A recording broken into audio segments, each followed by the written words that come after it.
Hi, I'm Simone and I shoot weddings, portfolios and events. And on my little Real Brides Advice blog, I'm going to be doing a couple of videos where we just talk about different advice for brides for different situations with their wedding planning. So today I'm going to be talking about how to choose a ceremony time frame. A lot of people choose a 4 or 5 o'clock ceremony because they don't want their guests to be waiting around for a long time between the ceremony and reception. Now, there's some good and bad points in that. The good factor is obviously your guests aren't stuck for the whole day waiting around, but the bad side is it can make you quite rushed between your ceremony finish and your reception. So for the average ceremony, when there's not a Catholic mass or something like that, is usually about 20 minutes of the celebrant's formalities. And then after the official ceremony is usually a congratulations, which is about 20 minutes long. With the 4 and 5 o'clock weddings, a lot of the time couples opt to skip that to have more time for photos. And then family photos can take anything from 20 minutes for smaller groups to half an hour or a little bit longer for really big families with a lot of extended families. So when you're arranging your wedding and making the plan of the times, you need to really factor, okay, we want to be able to have our guests hug us and congratulate us. So that's going to be 20 minutes, and then between 20 minutes and half an hour for our family photos. If you're getting married on the east side of town and want photos on the west side of town, and maybe your reception's north, you want to allow a realistic time frame to figure out all of the places you want to go. So I usually suggest to clients, if you want to walk into your reception at 6 p.m, to figure out a good ceremony time, work backwards. So think, well, it's a 15-minute drive from where we want our last photos to the reception. We need half an hour there, 15-minute drive before that, half an hour somewhere else, and then your half an hour with your family photos and your 20 minutes of congratulations. And just really make sure that whatever you want to do, it's your wedding, have it your way, but be realistic with the time frames because you don't want to be rushing around. There's a couple of options for different people.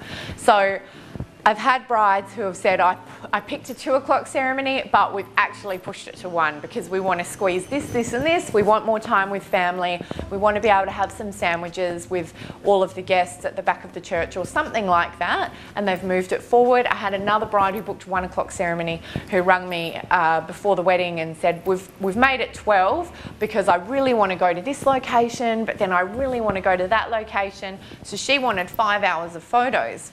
Now, different people operate very differently. So when you do have a big gap, you know, your guests, you might want to suggest, why don't all of the guests go to this place and have a drink together or have a catch up, different things like that. So for couples that don't want an earlier ceremony time frame, there's other options as well if you're really concerned about how many photos or locations you're going to have. Option 1 is a first look. A first look is where you agree to see each other before the wedding and the photographer stages an event that is your first look. It's the first time the bride and groom see each other and that's photographed, and then you go on your locations. And then you can have a couple of hours of photos before the ceremony.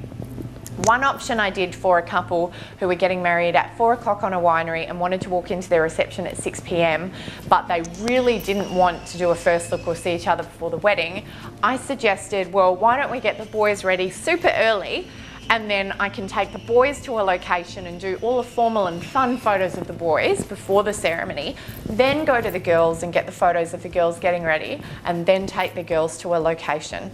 So we did that. And it was just as well because the bride was 45 minutes late to the wedding.